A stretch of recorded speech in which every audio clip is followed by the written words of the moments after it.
This episode is about minutes 111 through 115 of Solo: A Star Wars Story with Dies Irae guru. Back to the show, Alex Ludwig. Hello there, and welcome to Star Wars Music Minute, where we celebrate the music and sound of Star Wars 5 cinematic minutes at a time.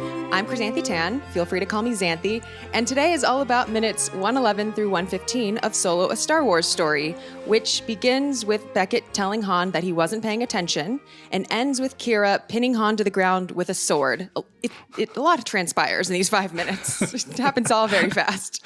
Yeah. And I'm very excited to have back to the show, after referencing him on so many episodes, Alex Ludwig. Hello. Hello. Thank you for having me back.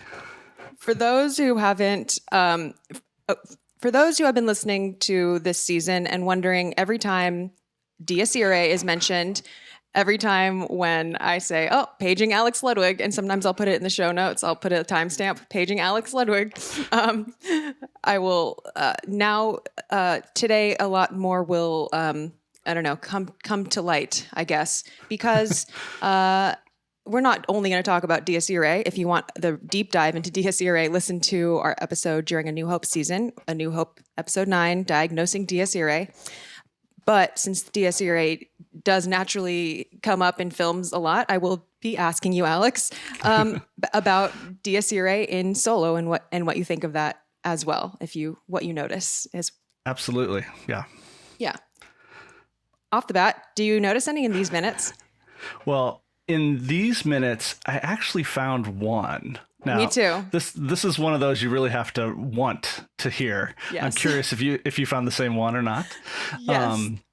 But the best example you found, I forget which minutes they were, but it just sort of passed right over me. So I'm glad that you pointed it out for me. Yeah, I think it was when Dryden was. It was like in a scene with Dryden Voss. Yes, and it was like threatening. Yes. Is it Han? Who's he threatening? He's threatening someone. He's like about to send them off on their plan. Right. And I thought that one was a pretty good one. Yeah, that's a very good one. Yeah. And I'm sure as we dig into the score a little bit, we'll talk about my issues with the film score and mostly how that's related to the Dies Irae. So we'll definitely dig into that. Yeah, I have thoughts. Oh, really? So, yeah. But they're very specific to me and my relationship to the Dies Irae. So we'll dig into it, definitely. Well, I'm very interested to hear that, actually. Well, do you want to jump right in? I mean, I'm happy to. Yeah, let's just start out strong. Let's go for it. Can we just my biggest issue with this score and this film is that the main theme, not the main theme, but the secrets theme. Right, yes. Da da da da da da, which is essentially, yeah.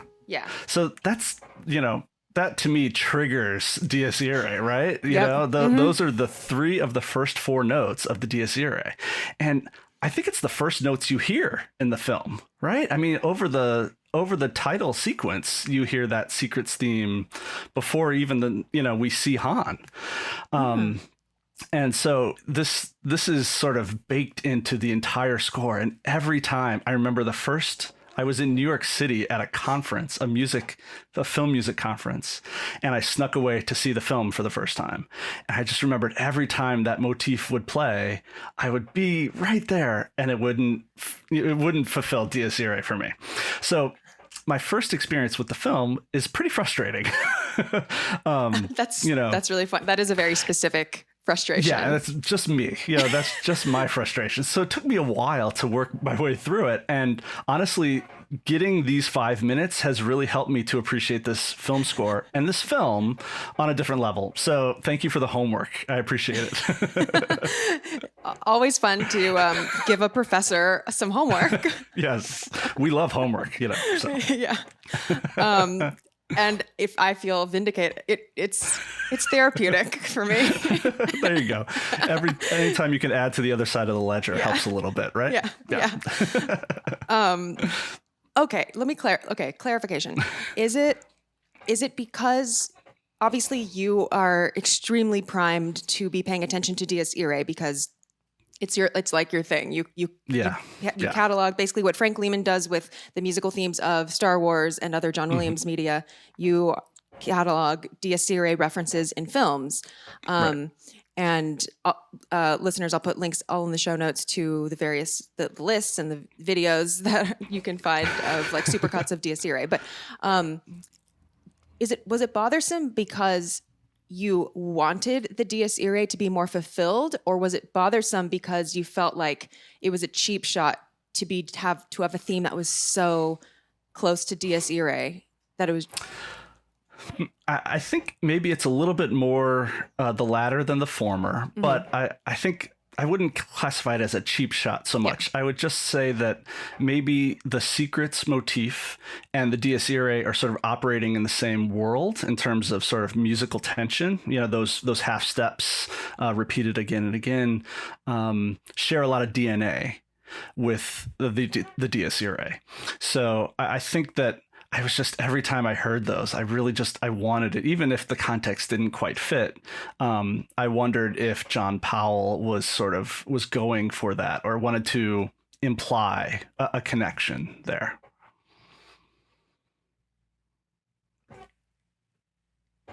So John Powell, I feel like this is if I ever got to speak to John Powell, I would definitely want to ask him about this. I mean, composers, obviously, John Powell is aware of Dies Irae, and he could throw it in intentionally if he wanted to, but he also, is a developed composer and could also just have a Dies Irae-like thing that operates in the same sphere, like you said, which is not necessarily meant to be a Dies Irae reference, but it is sort of the secrets motif is functionally used kind of like Dies Irae. Like it does build tension, and it does have those half steps that kind of lend itself to I don't know. But how do you feel about Jin's theme in Rogue One, which also has a similar where the Dies Irae is basically just baked into that theme as well? Yeah, I mean, I think Jin's theme is a really interesting example because not only does it have the Dies Irae da-da-dum, bum, bum, that sort of falling minor third with the half steps, it also often begins with that rising sixth leap, which is a total John Williams cue for female characters, right? It's in Leia's theme, it's in Marion's theme, in Raiders of the Lost Ark, right? And so again, that is... You mean this? Right. Yeah. Right. That opening leap of a sixth is definitely a Williams trait there. So I think Giacchino, if we're talking about Rogue One, trying to emulate Williams's score is definitely incorporating that leap of a sixth and the Dies Irae. And obviously we all know what happens to Jin, right? So baking in a Dies Irae makes a lot of sense, both dramatically and musically. Yes. Whoa, I just said that really loud. I felt like a butt was coming. We will, okay. I mean, obviously, okay, we'll have to talk more about this during Rogue One season, but I think there are a lot of follow-ups that I want to say about that minor sixth that's happening there. Sure. But here, I think what's surprising about the secrets motif, or not surprising necessarily, but it's so spare. It is so the melody is just that it's basically just those three notes. It's all about, for me, the harmony. Right. And what's interesting about it for my purpose and for these 5 minutes is that spareness to it allows it to function in a bunch of different ways. So it is very utilitarian. We could use that secrets motif in really interesting ways. And so I really liked the appearance of it. We'll get into it here today.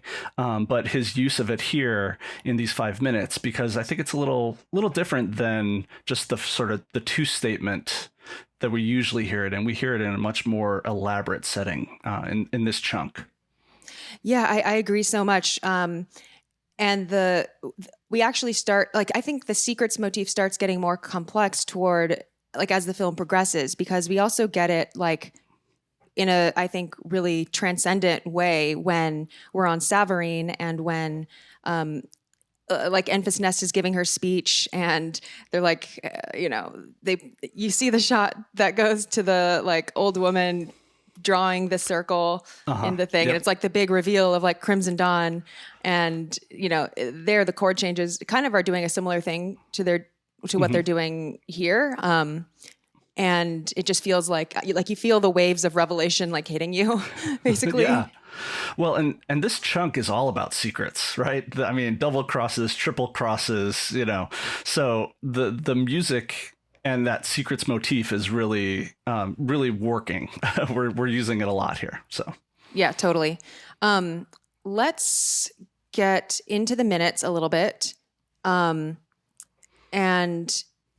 unless you, well, we'll get back into the Dies Irae, of course, but I just want to make sure that we touch upon the minutes. Sure. Yeah. Okay. Don't trust anybody. Am I wrong about that?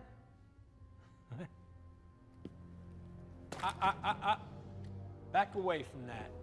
Put your paws where I can see them. Check that. Okay, that thing that just happened. Dee, dee, dee, dee. I'm all about spreading the DSCH propaganda as well. And I feel like it also operates in the similar sphere as Dies Irae.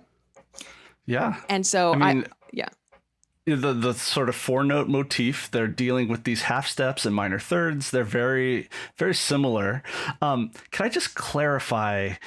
Dies Irae is Latin. DSCH are initials. I think it's very easy to compare or to get confused here. Yes. When we're talking about the D and the S. Oh yeah. In very Dies Irae versus DSCH. Oh yeah, that's a good point.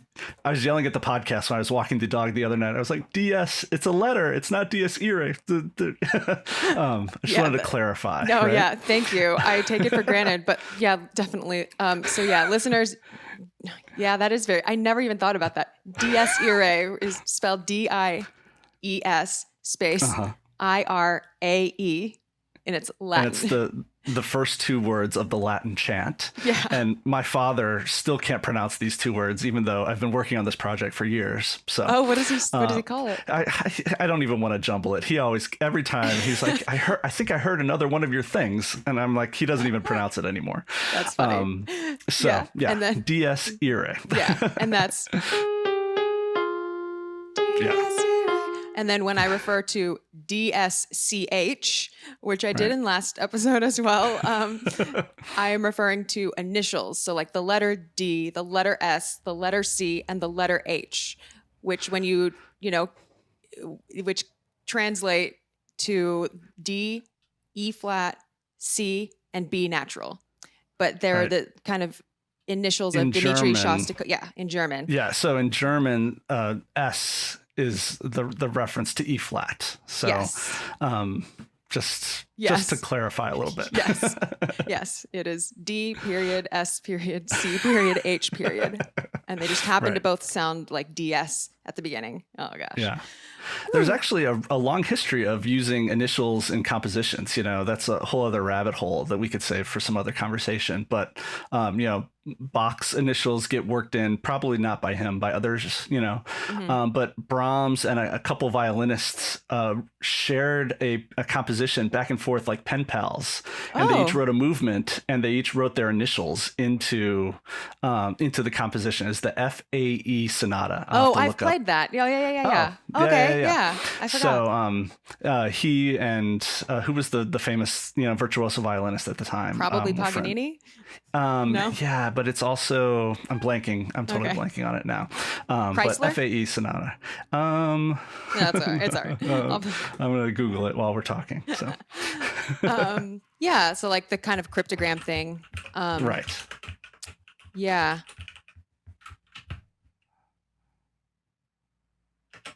Crackly voice is I keep troubleshooting that on and off, but anyway, okay, so the secrets motif kind of lends itself to I don't know, at least in the underscore, at least in the connective tissue, having little accident byproducts of the secrets motif kind of showing up in the form of Dies Irae.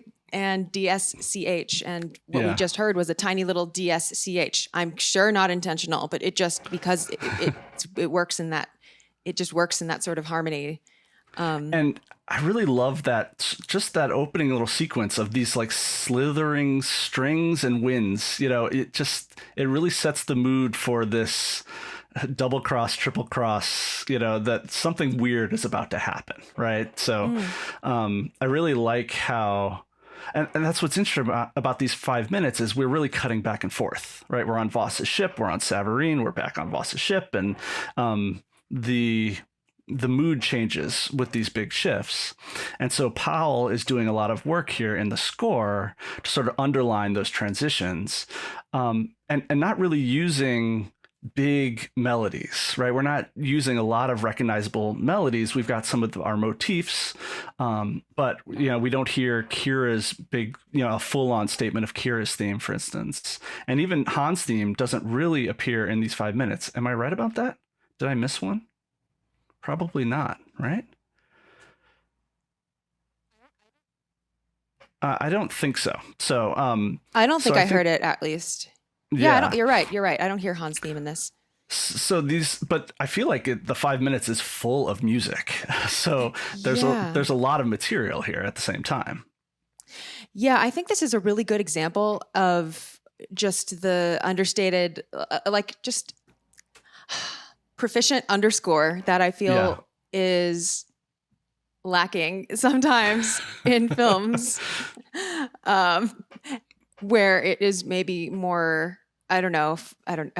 It seems to me easier to do like a big cool theme or something, and harder to do this. Well, because when I listen to this without the dialogue, it sounds like it's operatic to me. I feel like I can follow some sort of action in listening to just the soundtrack, just the cue on the soundtrack. And we need that music to help connect us from Voss's ship to Savareen and back, right? If there wasn't music there, it would feel too abrupt, these cuts. So I really feel like the music is helping quite a bit to make those connections. Yeah, I agree. And I think the sort of the slitheringness of the winds and the strings and all those half steps, it kind of lends to this unstable quality. And it also ties nicely to what's his name? The actor. Why am I blanking on the actor's name again? Dryden Voss. Dryden Voss. I did this last week too. Dryden Voss's the actor's Paul Bettany. Yeah. Paul Bettany's performance, which is so it's so casual that it's like his inflection is so threatening. His inflection is so it's so terrifying to me. On the other hand, there was supposed to be Michael K. Williams from The Wire. Omar from The Wire was originally supposed to be this part. And because of reshoots, I think they couldn't bring him back. So they replaced him with Paul Bettany. And there's definitely a menace about Michael K. Williams that I don't know if Paul Bettany really sells, in my opinion. Oh, interesting. But, I'm not familiar with Michael K. Williams because I didn't watch The Wire. He's on The Wire. Did you ever watch Community? He had a minor bit part at the end of Community, near one of the last seasons of Community, too. Okay. But maybe. The Wire is really his standout role. Definitely. Oh, interesting. Do you think it would have been a very different... Yeah. Yes. But I also read that he was going to be sort of tiger-like, all kinds of bizarre makeup and stuff. So maybe that would have softened that. I don't know. He was going to be a lot more alien. Mm-hmm. Yeah. So you win some and you lose some, I think. I think Beckett's not Beckett. I think Voss. Voss's Voss's performance. I think of the water brand when I think of the word Voss. It's just Voss water. Dry, but it's dry, so it's like dry water. Yeah. Anyway, Dryden's the way that Dryden comes off is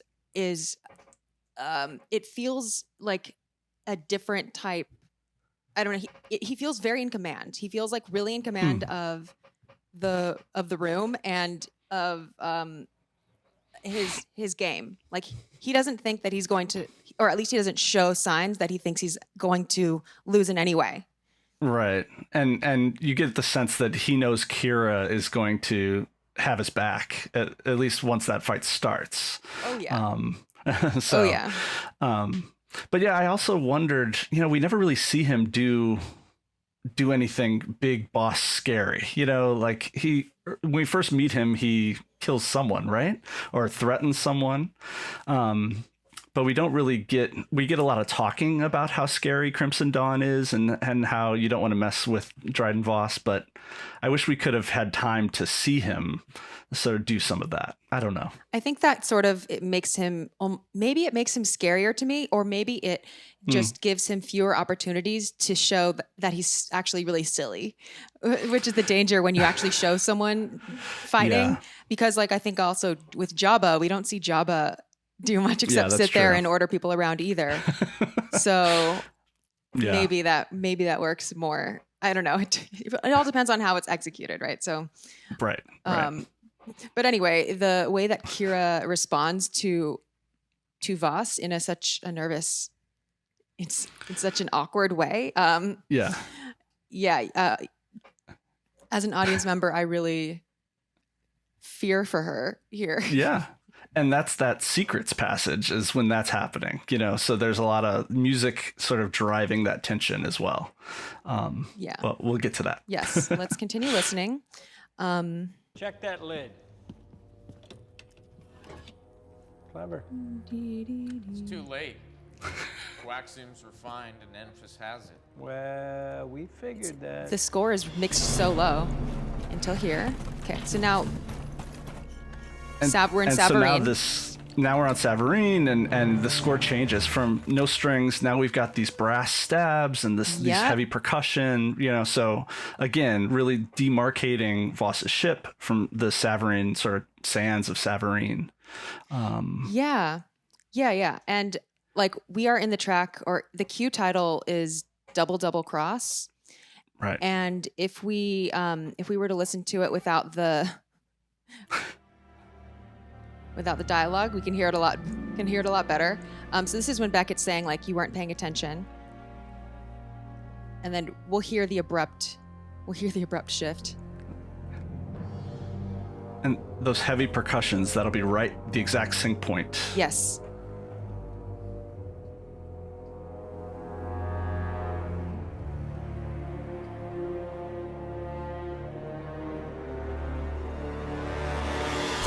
Right here.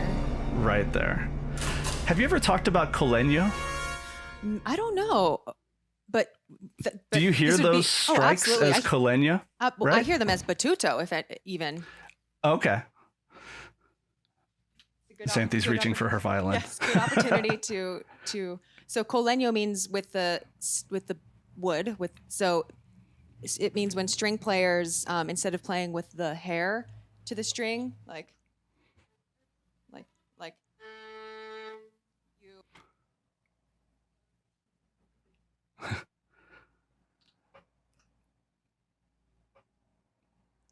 I lost your mic there. Yeah, I'm here. Okay. Oh, okay. I muted myself for a second. Okay. Okay. So the stick would be like, it's going to be hard to hear. But imagine there are 10 violinists playing that at the same time. Right. So it's an effect that like is strongest when there are multiple people doing it. And it gives this very percussive quality. And a step above Colegno would be what I think that sounds like, which is battuto. And that, like, I'm sure I can find what is string playing. What is the translation of that? There's got to be a. Yeah. Oh, yeah. Okay. So Colegno battuto means striking the strings with the wood part of the bow.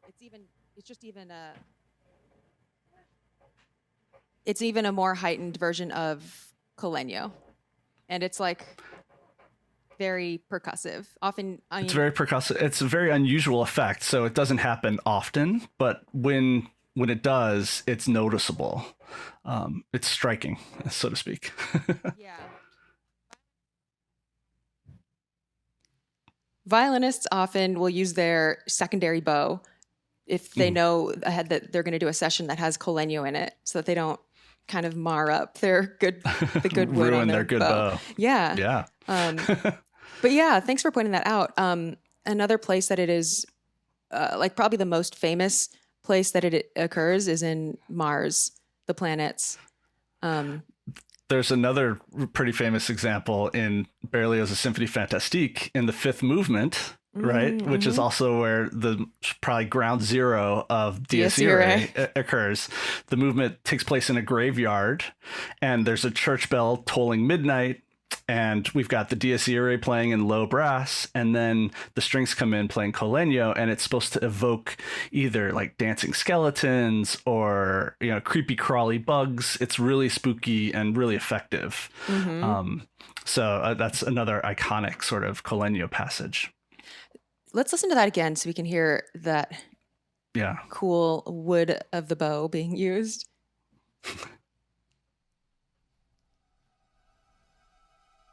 Started way too early. Just okay.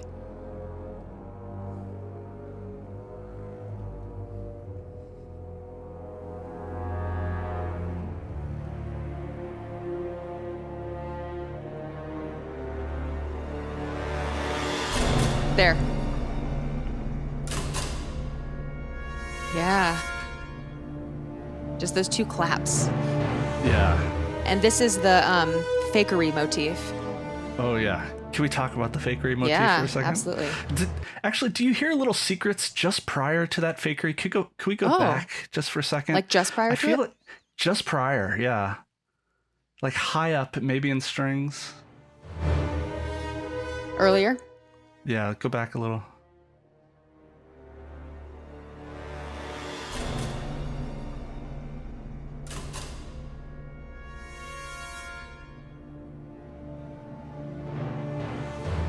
There. Ba-da-dun-da-da-dun-da. I was just wondering. Oh, I guess if we're just talking about half steps. Yeah, it doesn't have the chords, but I feel like it's giving us a little introduction. No, I heard it. I heard what you're talking Did about. Did you? Okay. Okay, yeah. And it's like right before the Fakery motif. Interesting. But it's like one of those things where it's like could you can gaslight yourself with this motif. You really can. Yeah, it's same with the Dies Irae, really. You know. Absolutely. So sometimes you got to want these things. What I heard was. Yeah. It was on those notes.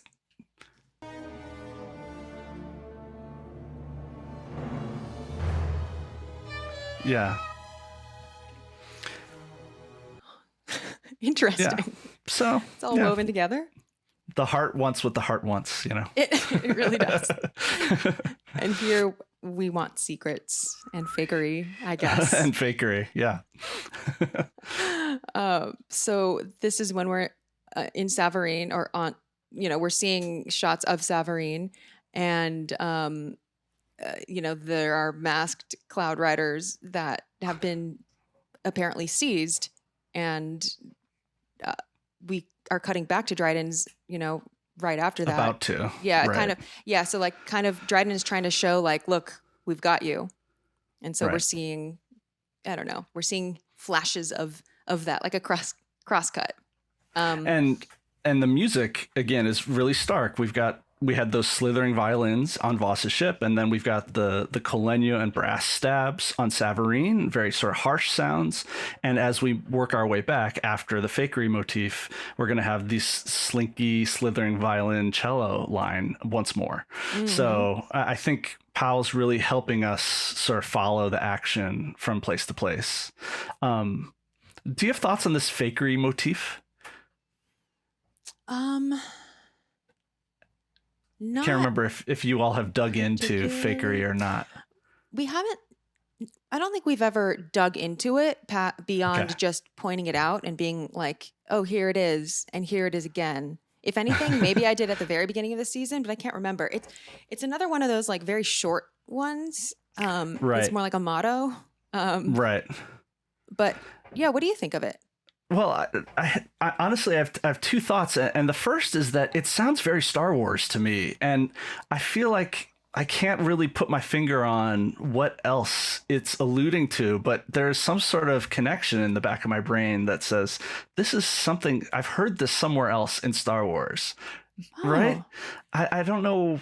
I can't. It must be in A New Hope somewhere. A brass melody is sort of. I'm working on it. Frank Lehman will find it for us. Yeah. Paging Frank Lehman. Exactly. But that's really. It's been chewing on me. And then the second thought is that it really strikes. It really reminds me of This Is Halloween from Nightmare Before Christmas. Da da da da da. In this town called Halloween. Now that's just again. Yeah, well, it's a minor sixth, so yeah. I mean, it's not that Wars. creative, but it's I get that in my head all the time. That in this town called Halloween, and then goes on from there. It's because it's a minor sixth, but then it goes down the half step. Exactly. Right. Probably like in this minor. Interesting. Right. Now that you say it, you're not going to be able to avoid it. Exactly. Yeah. Oh my gosh. So that's my fakery connection. We'll find. Yeah. So we're replacing the rainbow connection. A little darker, but I mean, I like the mod. I like it. It's I think it like in terms of the motifs that John Powell has added to this film, I feel like this one is probably one of the more interesting ones. I mean, of course, like discounting the Enfys Nest ones because those are so different. Other than that, like I like them. I like all the motifs. Like I like John Powell's work here. But I think like the gang and Han and Chewie and L337 kind of run together a little bit for me. And things like Fakery feels like a little bit more spiky or something. Like it feels, I don't know. Yeah, well, there's the chromatics in it too. It definitely has a sharpness to it. And I think Secrets is also interesting because of the chords. I think maybe it's because there's more harmonically interesting, like, I don't know. I think just for me, there's the harmony. Yeah, I think it's just the harmony is more interesting. To me, whereas like Han and Chewie, L3, and then of course John Williams's Han Solo themes are all pretty squarely like diatonic and just still good, but like you can mix them up easily. Yeah, and I don't have that much familiarity with John Powell. I know his big scores, but I don't know where this one fits into his sort of oeuvre. I want to dig in and do some more listening in Powell's stuff. So I've been listening to Powell from the beginning of his discography, like movies, films. Oh, okay. But Solo feels different, actually. Yeah. So again, I would love to ask him how he approaches scores before Solo and after Solo, because I know like working on Solo would have been a very different experience that I'm sure it has affected how he has moved forward. Just because like working on anything Star Wars, you're immediately taking on like a legacy sort of style and big shoes to fill. Yeah. And plus he had the opportunity to work with John Williams on this.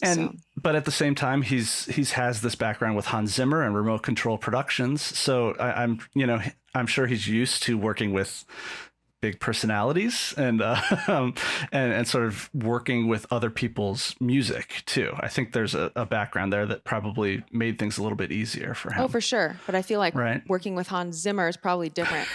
Yes, I imagine that's true. Yeah. Like you would learn different lessons from each person for sure. Mm-hmm. Yes, absolutely. But John Powell, can do them, does them both. Yeah. So, I think his flying music is really evocative, whether it's for dragons or in space. I think his flying music really Right, it really works. I'm on board with it. His fighting music, we'll get to at the end of this cue. Cool. You know, not convinced. Yeah. So. It's funny you say that. I feel like what John Powell uniquely brings, because this doesn't sound just like a John Williams score. It definitely sounds John Powell-y. It sounds like his character is brought into this score, and one of the things he brings in is a lot more electronic drums, and I feel like the electronic drums, at least this is just personal taste, electronic drums, I can handle them. I can handle them in flying music, and I have a harder time enjoying them in fighting music. So I don't know if it's the drums for you, but for me it's like those impact hits. I can't deal with them. They're like my pet peeve. And it really brings you back to all those the Jason Bourne scores. It's like that's my sound memory, is really those electronic drums. I need to go back and rewatch those films and see what else was there, but that's really the sort of brings me right back to Jason Bourne. Oh, interesting. I should watch those one day. Yeah, well, if you're working through Powell's discography, they're coming. For sure. Okay, so let's continue listening in the context of the minutes. So we'll get to about coming back to Dryden's. Kira, help me. It's his voice here. Kira, help me. Can we go back? I love the violoncello line just before this. Mm-hmm.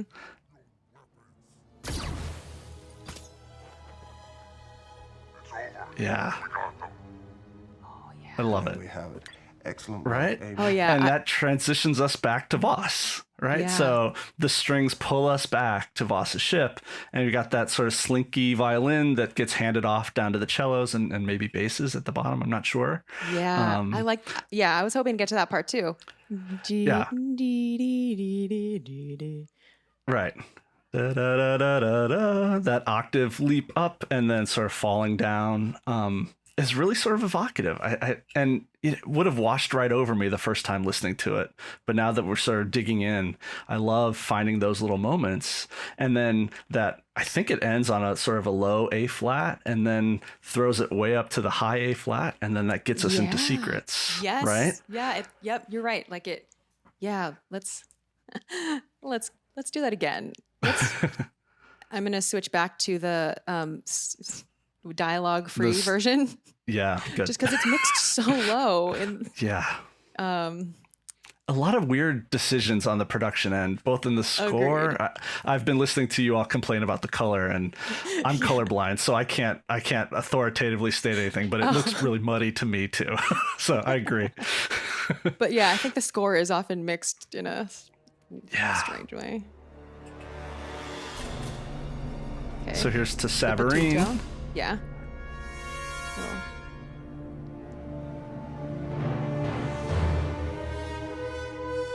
Fakery. Yep. There's that other kind of secrets.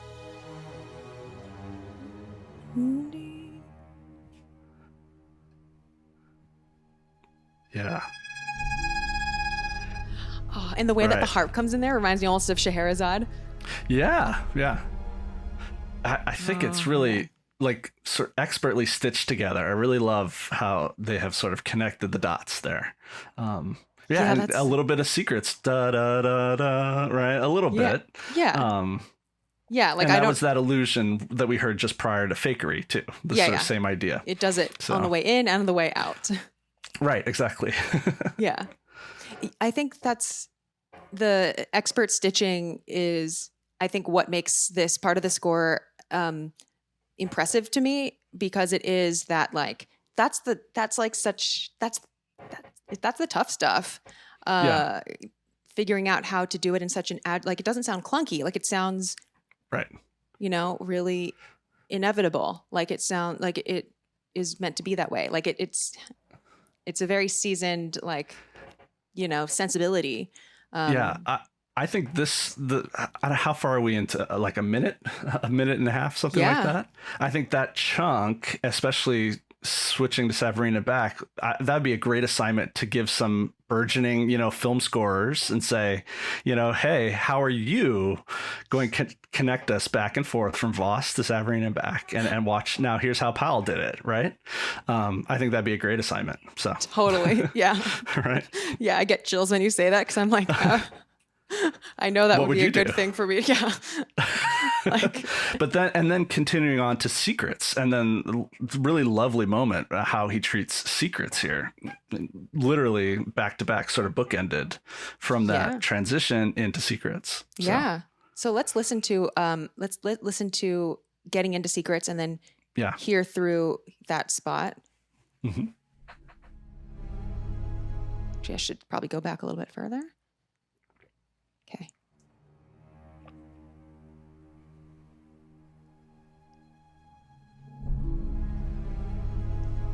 Secrets.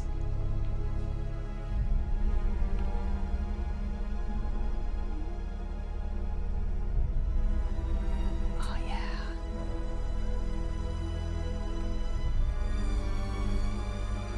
Oh, my goodness.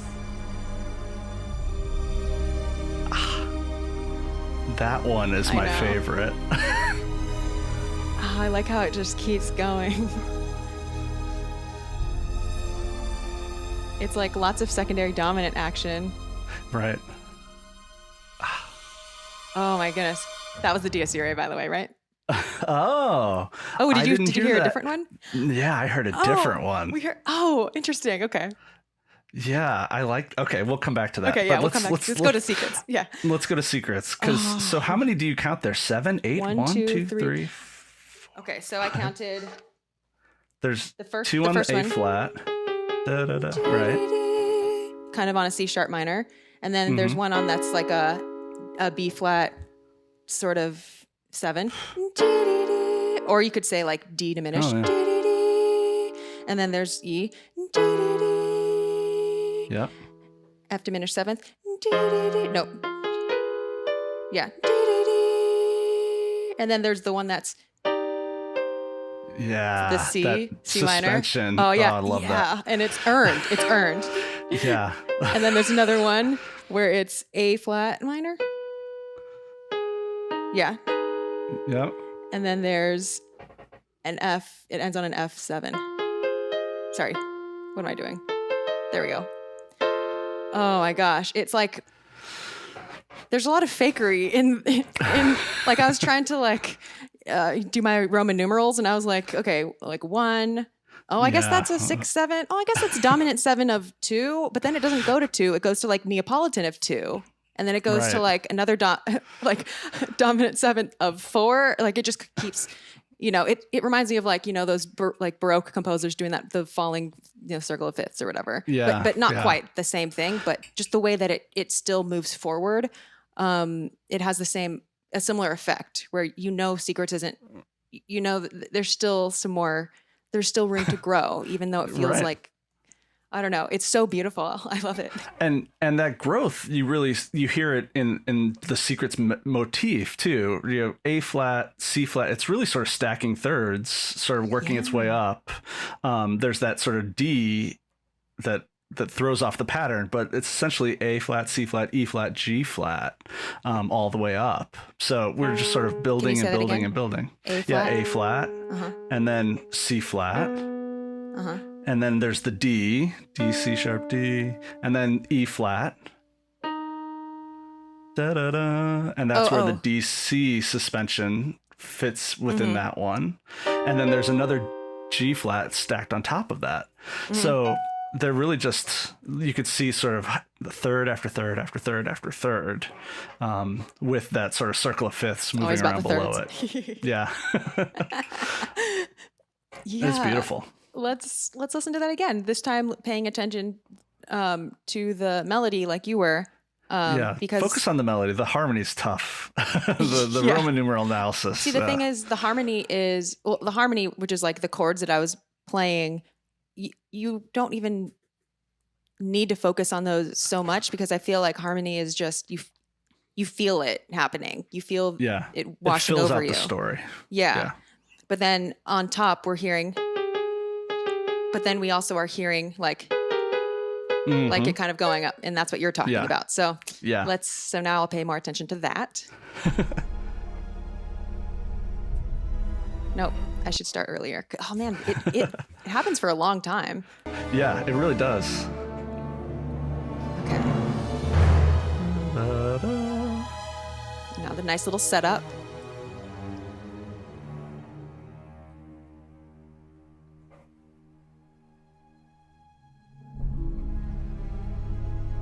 So that's A flat. Yep. A flat. Then up a third to C flat. But it's still, the cello's still playing A flat too. It's both. Yeah, it's a stack. Up again. Da-da. And then another E flat.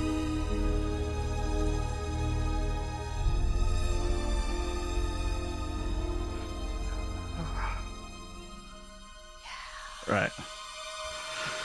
Oh, wow. It's really great. And so, like, if we were going back to school and trying to, like, if we were given these chords and told, use proper voice leading or whatever, like, this is pretty damn good, like, function, like, Yeah. it's pretty good, like, voice leading in the way that we're taught to do, like, in that as many notes as possible stay the same, like, Yeah. and so it makes it feel very smooth. It's not going like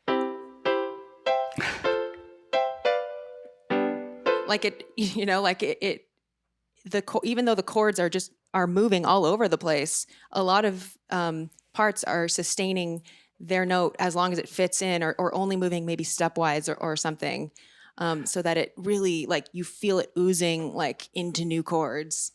And the smoothness of those progressions really pull you forward, right? That we're Yes. keeping those same notes, but we're also adding to them. And that is really effective sort of voice leading. If I had better ears, I would love to sit down and pull out every single note of this and see what's really happening there. Yeah, it is very effective voice leading. Good job, Yeah. John Powell.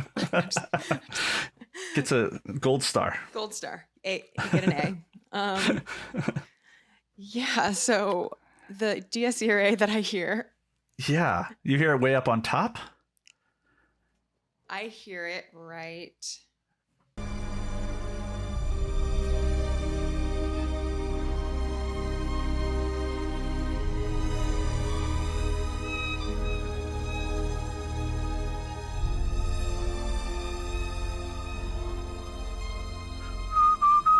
Yep. Yeah. Well, see, and this is the danger with a motif that's 3/4 of the Dies Irae, is that, any sort of inner voice could complete that first four notes, Yep. It works. Absolutely.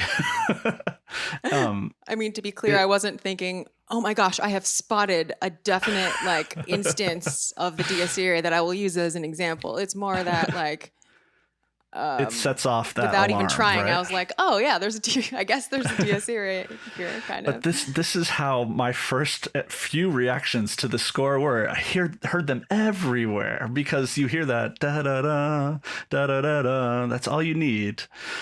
It's just nothing really sort of broke through for me until you pointed out the one with Dryden Voss. So. Yeah. But I've got my example is coming up actually in just a second. Oh, okay. So So we'll get to my version here in a minute. Cool. So. Well, Yeah. I'm glad we didn't have the same one. Okay.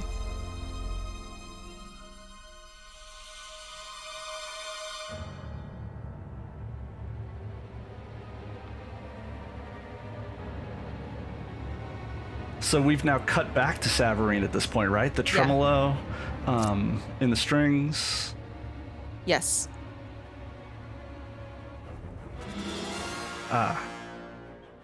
Okay, so it's right after that big stab. Oh, did we already hear it? Da-da-da-da. Yeah, no, we're about to. Okay. I think you just paused on it.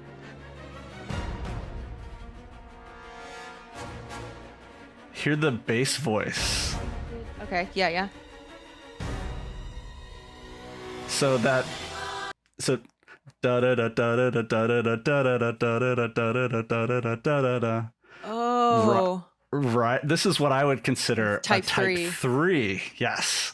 So, Can you explain that for the uninitiated? Yes. Type 3s are often an ostinato, which is a repeated pattern, frequently down low in a bass voice, and it's usually just those first 4 notes, da da da da, repeated again and again and again, da da da da da da da da da da da. Now, sometimes those notes can be reversed, da da da da da da da da, or they can be inverted.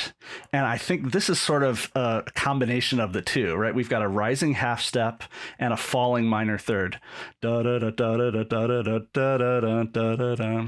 All right. You caught one of the tricky ones. So I would call this a 3B, in fact, right? So because it's inverted, or because it's inverted and it's an ostinato. But regardless, it provides tension, right? It's that half step, it's the minor third sort of working together. I call this a tension engine. I love the turn of phrase, tension engine. Tension engine. And it's building up to this entrance of emphasis reveal, her motif, her sort of reveal as being, right, I don't even know how you describe it, the triple cross, the double cross, Yeah. as John Powell lists it, right? But that low churning in the bass voice, that tension engine, da da da da da da da da da da da da, builds energy towards the entrance of emphasis appearance and her theme. Yeah, I was wondering Convinced? I was wondering if one of those more subtle ones, those are Yeah. harder to spot, unless you really know what you're listening for. A lot of the type 3s in my list, the type 3s are the ones that really sort of make you say, really, that you'd consider that? But I really do. Do you think it was intentional? I mean, I don't think it matters whether it was intentional or not, because but I don't. Well, I don't. Let's stick with that. Mm-hmm. I think that musically it functions in the right way, building tension, building energy, you know, spinning this ostinato forward more and more. So whether the composer associates that with the Dies Irae or not, it doesn't matter. But, you know, as you said earlier, I'm dying to sit all of these composers down and really pick their brains. You know, what did they know? Yeah. What did they think? What Is do it they know? conscious, right? Or are they just sort of pulling it out like we are? yeah, wow, okay, let's okay. So for the benefit of listeners, let's play that again, and then you can point it out while it's happening. You hear it already right there. Yeah. So low strings. Da da da da da da da da da da. Yep. Is this part of the action music that you also were kind of like iffy about? We're getting there. Once we Okay. get back to the ship, that's where I really lose it. I think this is effective, energy building music for me. I mean, Okay. I think these ostinatos are pretty standard for action scores. Yeah. Let's go back to in the context of the film now, toggling back. Yeah. Okay. That would leave you a little short-handed around here. So, Oh wait, I think I went if too that far. case is empty, then Okay. I tried to warn you about her. You know you're wrong about one thing. What? You kind of just hear I was swarmy paying strings. You told Chewy people are predictable. You're no Pretty out of the exception. way. Now here's the And here. Dies Irae. It's empty. My case is empty. Eamon, what's going on? What's happening? There it is. It's Eamon? still in sort of rumbling Talk to me. along Yep. in the bass. Yep. And now here to something different. Obviously, we're Emphas Nest. Right. Yeah. And we're going to actually end the cue like this.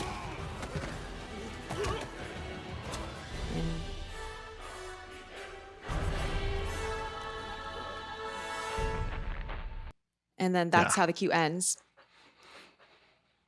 Double cross 6M39-40. Actually, I have a random question for you, Xanthe. Sure. The names of these two cues, do you think these are puns? Do you think this is John Powell channeling Michael Giacchino here? Right? Double cross and Dryden's long fight. Well, I don't know if he's channeling Giacchino or if he himself also has the Giacchino sensibility. And by that, we mean kind of giving cue titles like cheeky names. None of the other names really jumped out at me, but the ones that seeing the double, long, the ones called super deluxe, are kind of funny to me. Like it's like super deluxe end credits, super deluxe train heist, extra deluxe mind mission or whatever. And then also I think Chewy Untamed also is a little bit of a I'm sort of pulling up the list here. I feel like Giacchino's every single one is a pun, right? If he could, for like internally or like on the deluxe versions, or whatnot. There's the Oksana Florin yada yada yada. That's pretty cheeky. Yeah, that is pretty cheeky. All right, sorry, that's a tangential question I had. No, that's all right. So the okay, let's see. Going back to so after we end that cue, we're now back to Dryden's room, and this is right. We just have some dialogue for like 20-30 seconds. And so Han says, it's like the first non-music part of this chunk, right? I mean, there's been music the entire run up to this point. So yep. And Han's like, I hope you didn't send all your fancy enforcers because that would leave you a little shorthanded around here. And then Beckett, so if that case is empty, then the real coaxium Han goes, leaves here with one of us.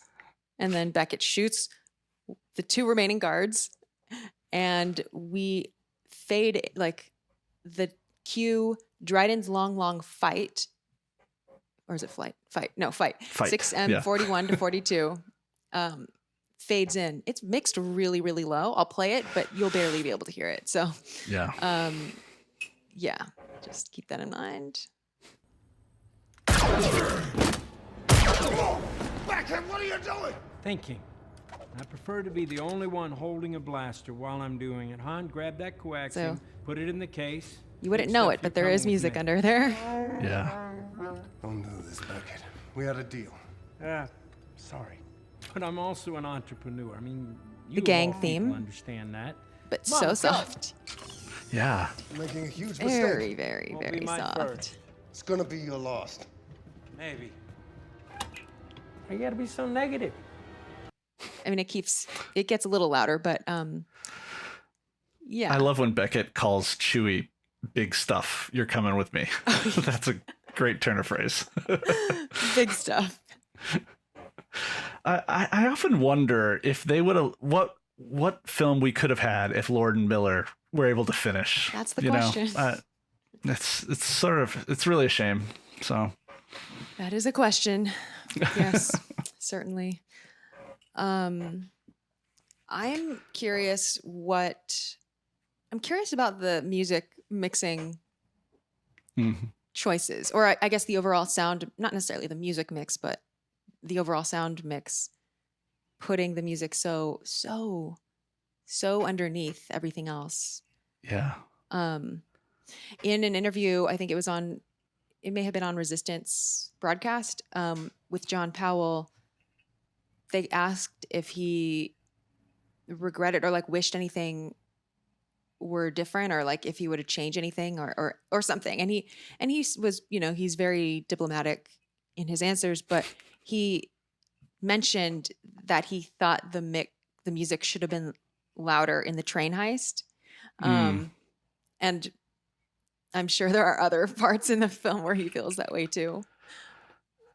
But that is, something that he and composers in general tend to notice, of course, when their music is pretty soft. But I wonder how much of that is the last minute reshuffling and bringing in Ron Howard. And I wonder I wonder how much less time he had because of that, and if that sort of cascaded down to the mixing process.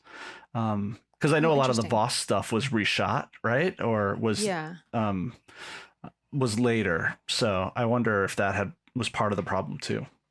But I wonder if he even would have begun scoring, because I feel like because when Ron Howard was brought on, he thought he was almost concerned that he was going to lose the job because, Ron Howard always works with Hans Zimmer. Right. And yeah, I mean, just knowing how late in the game music generally is, all questions that I hope we figure out one day. Hopefully. Yeah. All right. Well, so now we get into the actual fighting. Yes. Okay, so what's happening here is like, okay, so the turbo lift door closes on Beckett making his exit, and Chewie. Yes, with big stuff. And Dryden's like, Han, now's as good a time as any to reevaluate our relationship.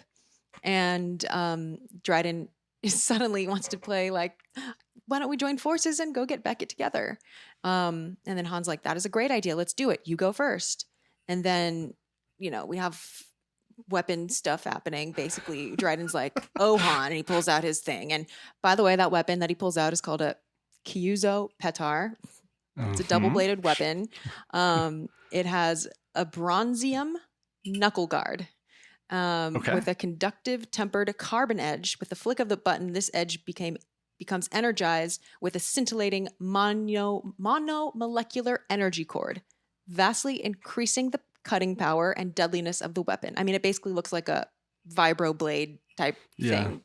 It looks very deadly, and he effective. Sure, he looks effective, and he comes swinging at Han with this, and this is where we have the fight in Dryden's chamber, and it ends with Kira ostensibly pinning Han to the ground with a sword. Because Han, it's like there's so many people crossing each other. This set of 10 minutes really is just like, so like I feel like you really need the music. The music really helps to keep all this like double crossed straight. Because then Han like kind of gets Dryden in a bad spot, and then Dryden is like confident that Kira will have his back, and then Kira makes it seem like she has his back, and that's where we end these minutes, where it seems like Kira is actually going to have Dryden's back, and Dryden is sort of like, once you're part of Crimson Dawn, you can't leave. So all of that. Now we're going to talk about the music all throughout that whole complicated situation. Yeah. And the music is sort of, there are chunks to the music too. We start with we have the gang's theme, and then we have the sort of brass and percussion bit, and then it sort of moves into strings. He's giving us different looks and different sounds. None of it is really that convincing, but it's interesting to hear the sort of ebbs and flow of this particular cue, right? Yeah. Okay. Let's listen to some of that. And I'm curious what you're picking up on in terms of the not convincing part. Han, now's as good a time as any to reevaluate our relationship. Shall we listen to the version without dialogue? Yeah. Yeah. Let's do that. Yes.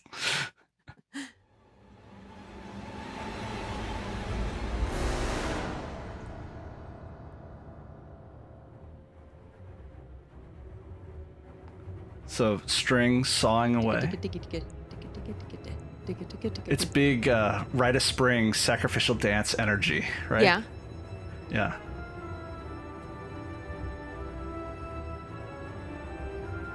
With the gang on top, but with a note tweaked, which he does a few times in the score. Sort of modified. Yeah.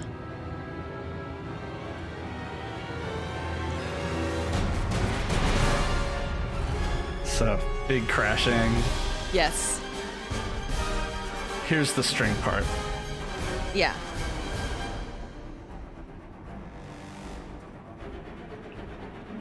Right here, sacrificial dance. Yeah. Right?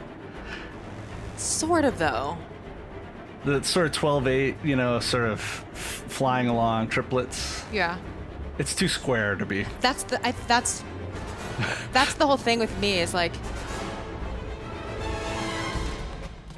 Okay, do you mean this? Oh, Yeah. Because and this is for Jason me, Bourne in space. yeah, okay. Because this for me also is like, oh, Yeah. It doesn't fit, right? Why are we suddenly have all this electronic stuff when we've got all these acoustic instruments up until this point? yeah, Doesn't work for me. yeah. That it seems like a taste thing, and taste wise, I don't think it worked so much for me either. I feel like I think those drums came in also during the train heist. I could be wrong. So I think maybe Frank is on the record liking it. I'm not sure, but don't quote me on that. But I think leading up to it is a little confusing for me too, because I don't think I don't like it leading up to that drum part. The Rite of Spring-ish part. Yeah. I don't strongly dislike it, but I don't strongly like it either. And I don't know so much that it's the writing of it as it is the highly metronomic performance of it. Yeah. Where I'm It's very very aware. square. Yeah, it's super square. I'm very aware of the beat. I'm very aware of that, and I think that's maybe what I react to. Like I'm hearing metronome like in that. And there's not much going on of interest. It's really just sort of repeated that sort of It's square like constant ostinato pedaling. again and again. Like I can imagine just having the headphones on in the studio, just being like, one, two. So my question though is like, is that effective film, like action scoring? Do you want music to just provide that energy and get out of the way? Or do you want some interest there to sort of juice the results on screen? Well, let's consider. I mean, it's sort of Duel of the Fates versus TLJ throne room fight. To me, that's the Last Jedi I love, and I love the film score, but the throne room fight music doesn't work for me. It's sort of lacking a little bit versus obviously Duel of the Fates really lands, right? I thought you were going to go the opposite way with those Really? references. So that's interesting, because in my mind I thought you were referring to Duel of the Fates as something that has more of a constant pulse to it. That it does, but the memorable melody is what sort of I'm anchoring onto there. Whereas the throne room in Last Jedi is a little more, anodyne. It's more it is more anodyne. What do you mean by anodyne? Just not that memorable. Can you sing? Oh, okay. It? Yeah. You're right. Can you sing it back to me? No. I really can't. Well, it's less memorable. It's more. The images more are more memorable. Scoring. Okay. Yeah. It's more combat scoring, where I feel like Duel of the Fates is more Epic. sit back and soak in just the epicness of this situation. The Sith are back, whatever. Right. Duel of the Fates is we're feeling a bigger story, right? So I think they're just completely different types of scenes. But here, I feel like if we were talking about this scene, whether it would be served better by something with a highly, set it and forget it pace, versus something that is more asteroid field, like, edge of your seat being thrown kind of like into different directions, or something more Duel of the Fates like, which is like neither of those, but is more like an anthem is coming on. Right. Yeah. And I wonder if the sort of the compact physical space of the scene, right, is playing into that too, that we've got these three people fighting in very contained spaces, and we're trying to step back a little, trying to let that happen. I don't know. It just doesn't work for me. I think the music's actually too big for the compact space. Like, at least when the drums come in, I feel like it doesn't match the room or something. Yeah, it doesn't fit.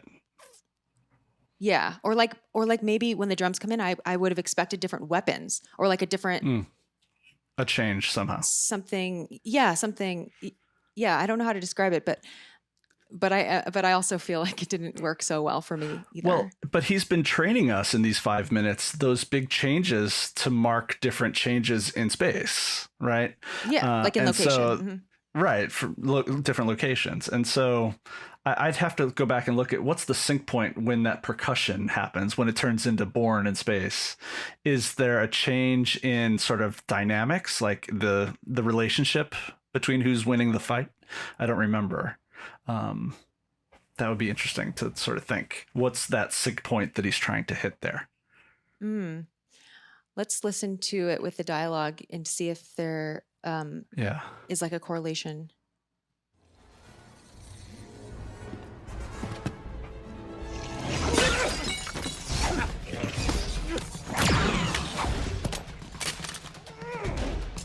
I guess it's just, I mean, we're already hearing it.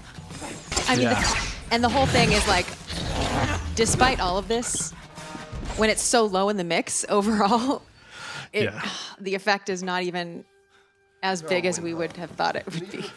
Because like I could barely hear it there. Yeah, right. There is one shot, from the visual perspective where they're looking straight down and you see Voss, do that spin with the blades. It's a really effective shot. Sort of non-music related, but. Yeah. So now my kind of thought there is maybe it goes down to the drums because we are hearing all those other hits from the other weapons. And so maybe it's just trying to, I don't know, accentuate the hittiness, the hits, the stabbiness of it. Yeah. I don't know. I whether or not, whether it worked, whether I think it worked for me, at least I'm thinking that's maybe what the concept was. Yeah. I don't know. Yeah, it could be. Who knows? I do think, since we've been sort of nagging on this score, the last bit in the scene when Kira pulls out her blade is really effective. Is it a celeste or the harp or combination of the two? There's a sort of softness there that I really like when she pulls the blade on Han. Let's get into that. Yeah. I guess we're gonna spend the rest of your life looking over your shoulder. Yeah. There. You know what? Sounds like Celeste. Yeah. I'm kind of getting used to the idea. We're back to this. I'm sorry. Han, she's done things that you could never understand, but I do. I understand her completely. And it's very soft, but. Once you're a part of Crimson Dawn. But yeah, that Celeste moment had. Yeah, I like that. I like the celeste. I think there might be a harp in there too. But yeah, possibly. There's something, something soft to sort of soften all the harshness of that fight sequence. Yeah, well, my notes say music stalls, then twinkles as Kira looks at the sword that she draws out. And so, yeah, it's like a little twinkle, a little glimpse at an option.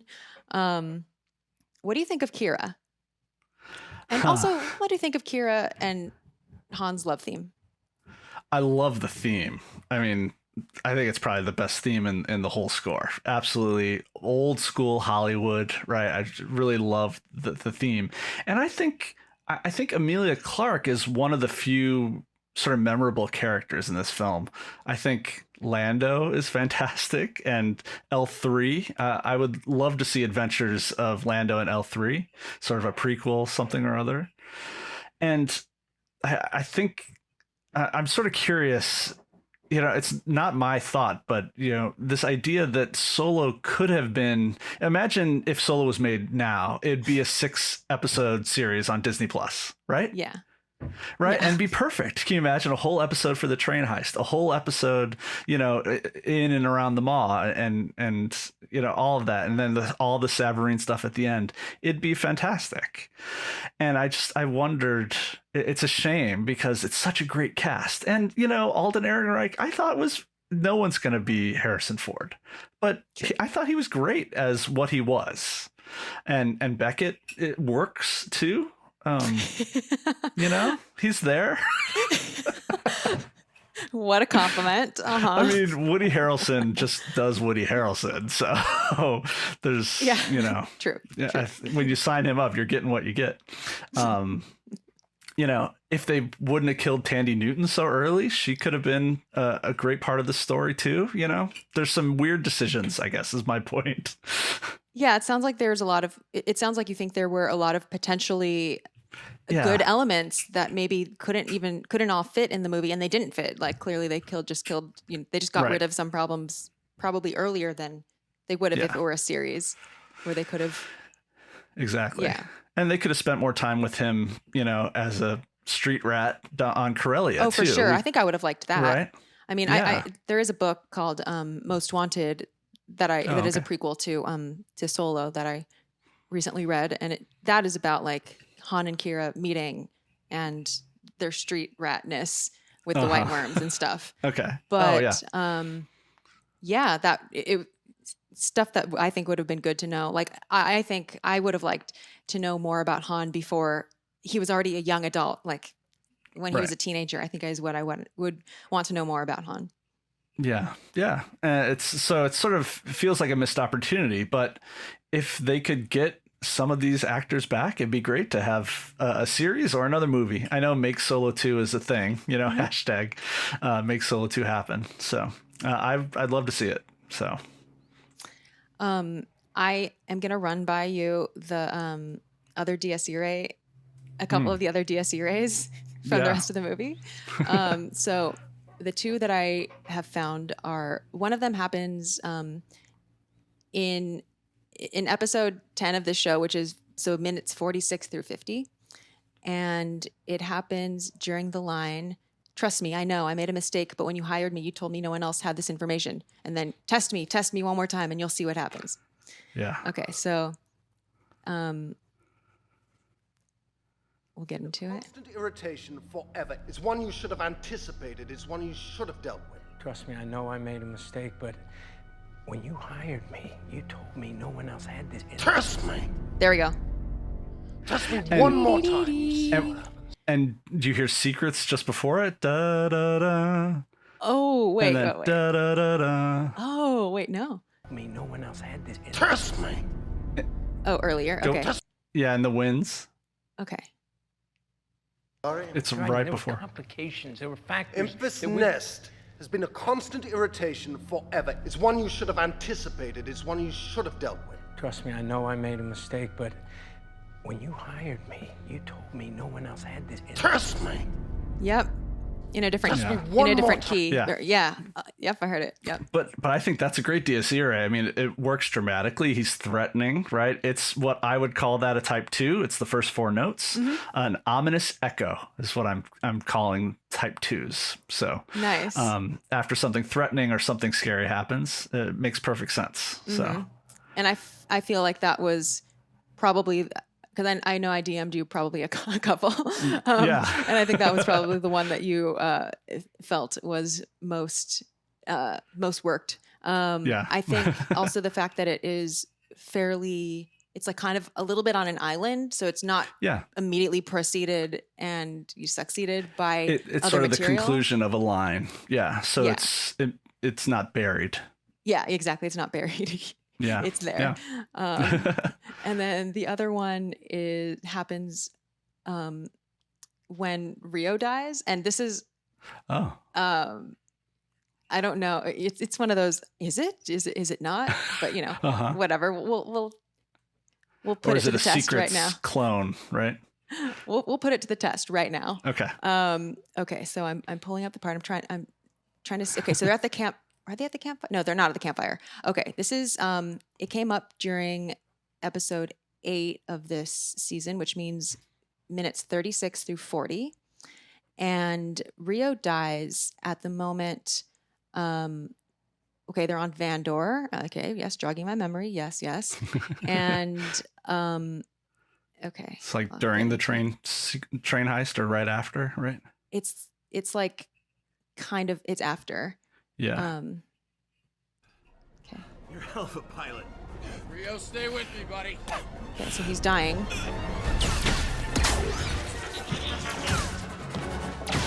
Or I guess technically it might be during.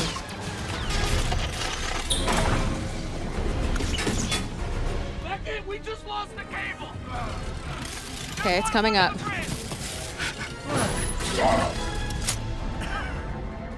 No good to die alone, kid. Here. Val was right. Yep. Right here. Oh yeah. Da, da, da, da. Yeah. It's kind of It's in the an Rogue inner One voice thing. kind of thing. Yeah. And it happens right when he Yeah. slumps over. Yeah.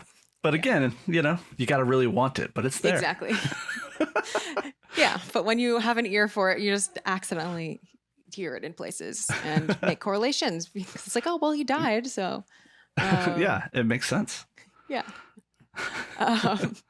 Anyway, we covered a lot of things today. Is there anything from these minutes that we didn't get to cover? No, I think we did a pretty effective job here. I'd say so. I think we did an effective job.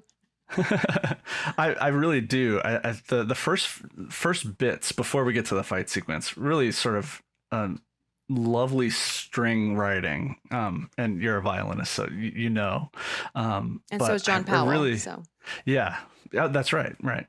So there's something very idiomatic about those arpeggios that he's got written in there. Really, really worked for me. Yeah. And by idiomatic, you mean sounds natural to the violin in the way Works that it well is. on a string instrument. Yeah. Yeah.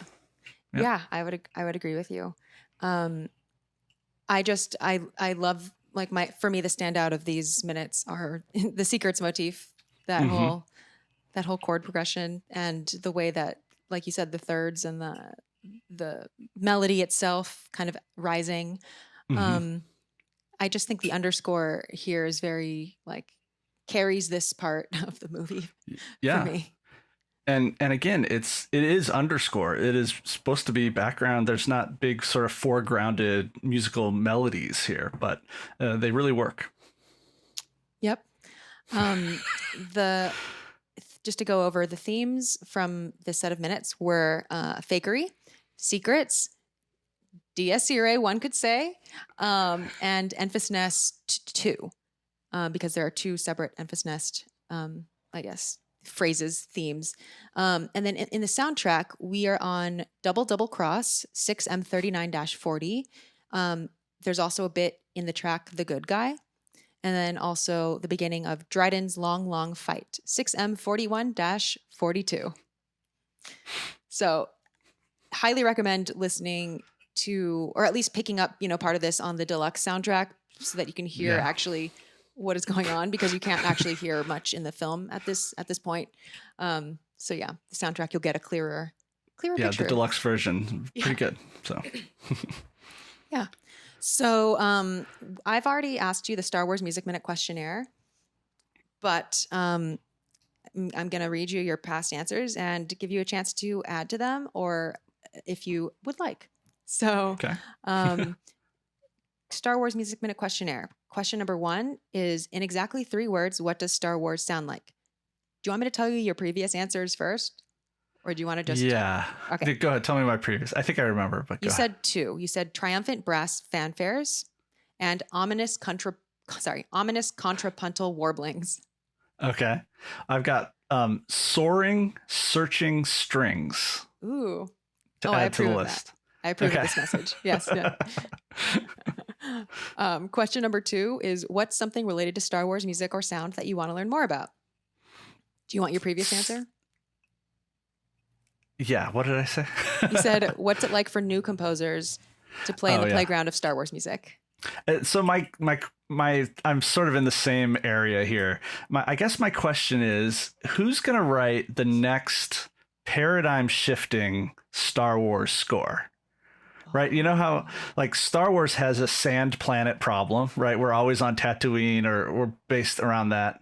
And that's we're the John Williams score. So who's going to write the next score that creates the new sound of Star Wars? And have we had it with Ludwig Göransson already? I don't know. Oh, wow. Who's the next one?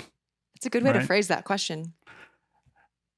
Yeah, because certainly each of the new composers has put their own stamp on it in some way, but have any of them, and will any of them, shift the paradigm?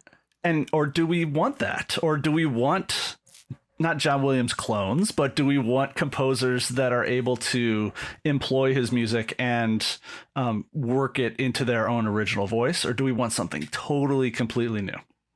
I think that's a super valid question. Very interesting. I think maybe, yeah. Listeners, hopefully we get that. some more film scores in the future. It seems like, Disney is a little wary about Star Wars films these days. So yes. we'll see. And question number 3 is, what is a score or soundtrack that you're fond of besides anything Star Wars? Do you want your old answers? What was my old answer? Was it Sunset Boulevard? That was one of them. Yeah. One of them. Okay. Yeah. In lockdown, I was watching a lot of the Matrix movies, and the Don Davis's original, like the trilogy, they're all fantastic. Really love his scores for that. The new one was not scored by Davis, and I think it suffered a little because of that. I think the original recipe is really good. So the first Don 3 Davis's were all score Don for the Davis? Matrix. Yeah, the first 3 are all Don Davis, but the first one is really my favorite of the bunch. Okay, cool. Yeah. The other one that you said last time was The Social Network. Oh, yeah. Okay. Yeah. So we have 3 new answers, and some of them, you're clearly in a similar headspace to last time. I have to listen to that Matrix. Yep. Oh, it's good, especially with the picture. Yeah, works really well with the film. So yeah, will do.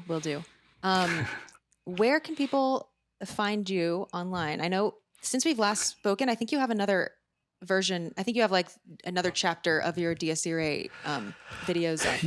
Yeah, I've put out another one, and by the time this podcast drops, I should have volume 12. I've got it in the editing bay as we speak. So there's a couple John Williams in there. There's an Obi-Wan reference. This solo one is going to make this cut as well. So, so volume 12 should be out anytime. You can find me at YouTube and Twitter and my website, alexludwig.net. Any of those places. I'm sure you'll have links for all that stuff. Channel, yes, all the links will be in the show notes, but his YouTube channel is called Film Music Tropes. Yeah. And if you look on his website, alexludwig.net, you can actually see a list of the Dies Irae references with what type it is, if you want to get super into it. Yeah. And I always welcome DMs, emails, however you can reach out to me. I'm always receiving hundreds of people suggesting nominating films, and I will reply. It takes me a while to work through them all, but I definitely I'm always open for suggestions. So listener assignment, if you look on the list, if you look on his list and see one that you think should be there, let him know. Maybe you will be the person. Yes, maybe you will be the person that gets something added to the list. If you do, let me know if you do that. You can find Star Wars Music Minute wherever you get podcasts and on YouTube. And if you want to join the Discord server, you can become a patron. Link in the show notes. If you want to leave a voice message, I might play it on the show. StarWarsMusicMinute.com/comlink. And other than that, we have a few episodes left this season. May the Force be with you. And thanks for listening to Star Wars Music Minute.